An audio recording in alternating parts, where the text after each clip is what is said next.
Hello everyone. आज हम जिस नॉवेल के बारे में बात करने वाले हैं उसका नाम है वुदरिंग हाइट्स।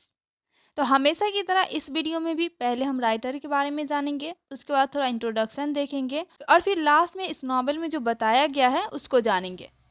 तो चलिए वीडियो शुरू करते हैं।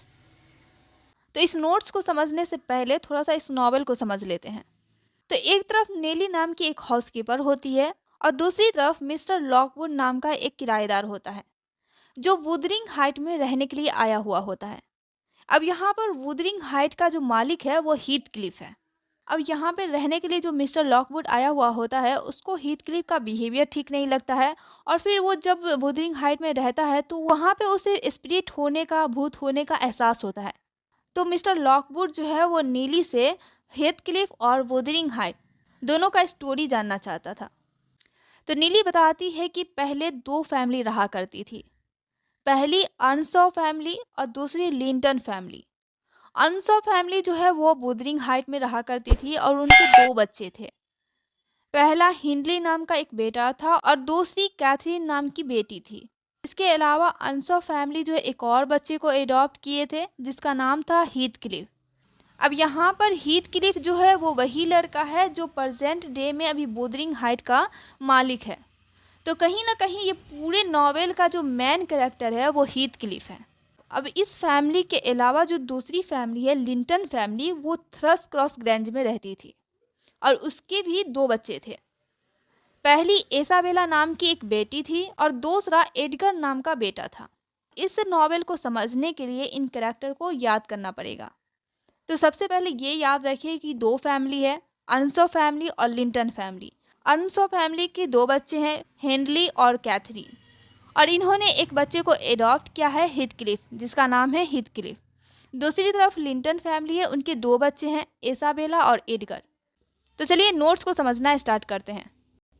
तो वुदरिंग हाइट नॉवेल को 1847 में इमली ब्रॉन्टे के द्वारा लिखा गया था, जिनका जन्म 1818 में हुआ था और फिर इनकी मृत्यु जो है वो 1848 में हुआ था।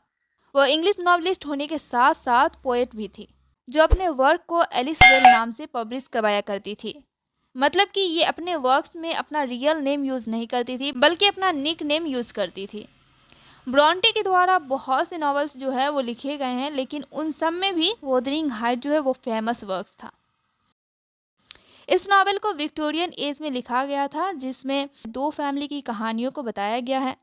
जैसा कि आप जानते हैं पहली अर्नसॉ फैमिली थी जिसमें हिंडली और कैथरीन ये दोनों इस फैमिली के बच्चे थे जो वुदरिंग हाइट में रहा करते थे।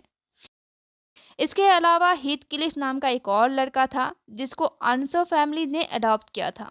दूसरी तरफ लिंटन फैमिली थी जिसमें एडगर और एसाबेला ये दोनों इस फैमिली के बच्चे थे जो थ्रस क्रॉस ग्रेंज में रहा करते थे।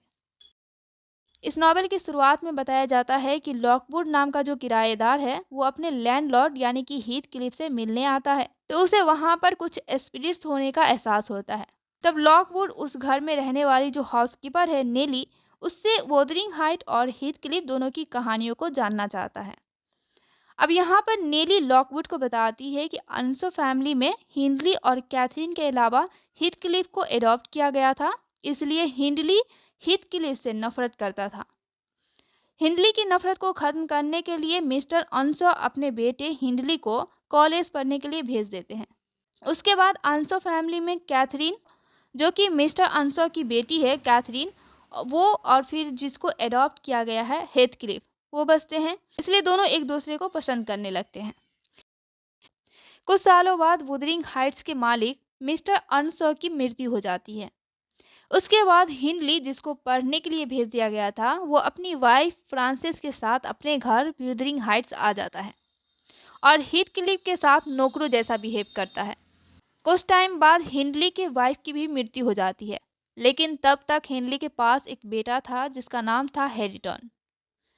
ये तो हो गई एक फैमिली की बातें, लेकिन दूसरी तरफ थ्रस क्रॉस ग्रेंज में लिंटन फैमिली रहा करती थी जिसमें जो है एडगर और एसाबेला नाम के दो बच्चे थे और ये फैमिली बहुत ही कल्चर फैमिली थी।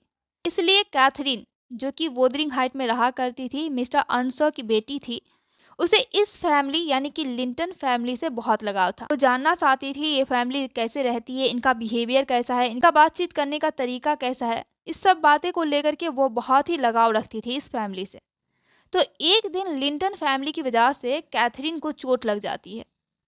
इसलिए लिंटन फैमिली कैथरीन की देखभाल करने के लिए उसे अपने पास 5 हफ्तों तक रखती है ताकि वो ठीक हो सके। इसी लंबे टाइम के बीच कैथरीन एडगर को पसंद करने लगती है और एक दिन जब कैथरीन ठीक होकर के अपने वोदरिंग हाइट में आ जाती है तो अपनी मेड नेली को बता रही होती है कि वह हीथक्लिफ से ज़्यादा, अब यहाँ पे हीथक्लिफ वही बच्चा है जिसको एडॉप्ट किया गया था, उससे ज़्यादा वो एडगर को पसंद करती है। यानी कि कैथरीन और हीथक्लिफ दोनों एक दूसरे को पसंद करते थे, लेकिन जब से कैथरीन लिंटन फैमिली में गई थी तो वो एडगर को ज़्यादा पसंद करने लगती है, क्योंकि एडगर के पास सब कुछ था। उसके पास पैसा था, शौहरत था, दौलत था, सब कुछ था, तो वो उसे पसंद करने लगती है। तो ये बातें हीथक्लिफ सुन लेता है और उसी टाइम वुदरिंग हाइट्स को छोड़कर चला जाता है। इसके अलावा हिंडली जो है, जिसको कॉलेज पढ़ने के लिए भेज दिया गया था, फिर वो अपनी वाइफ के साथ वापस आ गया था, उसकी वाइफ की भी मृत्यु हो गई थी, तो उसके ऊपर अब किसी का कंट्रोल नहीं बचा था। उसके पेरेंट्स भी नहीं थे, ना उनकी वाइफ थी, तो वो पूरी तरह से आज़ाद होता है और इसी वजह से वो ड्रिंकिंग और गैम्बलिंग करने लगता है और अपने ऊपर बहुत सारा कर्ज कर लेता है। तो अभी तक हम देख चुके हैं कि हीथक्लिफ जो है वो जा चुका है, वुदरिंग हाइट से जा चुका है। तो उसके जाने के बाद कैथरीन जो है वो एडगर से शादी कर लेती है, लेकिन कुछ सालों बाद हीथक्लिफ फिर से वापस आ जाता है और इस बार हीथक्लिफ बहुत ही अमीर बनकर, बहुत ही रिच बनकर आया था। जब कैथरीन को पता चलता है कि हीथक्लिफ वापस आया है तो कैथरीन हीथक्लिफ से मिलने की कोशिश करती है, लेकिन एडगर ऐसा होने नहीं देता है। एडगर कैथरीन को हीथक्लिफ से मिलने से मना कर देता है। इसी बीच हीथक्लिफ को पता चलता है कि इसाबेला, अब यहाँ पर इसाबेला जो है वो एडगर की बहन है और लिंटन फैमिली की बेटी है। तो हीथक्लिफ को पता चलता है कि इसाबेला जो है वो उससे प्यार करती है। तब हीथक्लिफ एडगर से बदला लेने के लिए इसाबेला से शादी कर लेता है, क्योंकि एडगर जो है वो इसाबेला का भाई है और एडगर की ही शादी कैथरीन से हुई थी जिससे वो प्यार करता था। तो यहाँ पे एडगर से बदला लेने के लिए इसाबेला से शादी कर लेता है और फिर बाद में इसाबेला को बहुत ही तकलीफ देता है। एक दिन हीथक्लिफ कैथरीन से मिलने के लिए आता है, लेकिन एडगर को हीथक्लिफ का आना अच्छा नहीं लगता है और कैथरीन पर गुस्सा हो जाता है। इसलिए कैथरीन भी खुद को एक कमरे में बंद कर लेती है और 3 दिन तक खाना नहीं खाती है और फिर लास्ट में कैथरीन एक बेबी को जन्म देती है जिसका नाम था कैथी और इसी दौरान कैथरीन की भी मृत्यु हो जाती है। दूसरी तरफ इसाबेला जो है वो हीथक्लिफ से बचने के लिए लंदन चली जाती है और फिर कुछ टाइम बाद इसाबेला भी एक बेबी को जन्म देती है जिनका नाम था लिंटन और फिर उसी दौरान उसकी भी मृत्यु हो जाती है।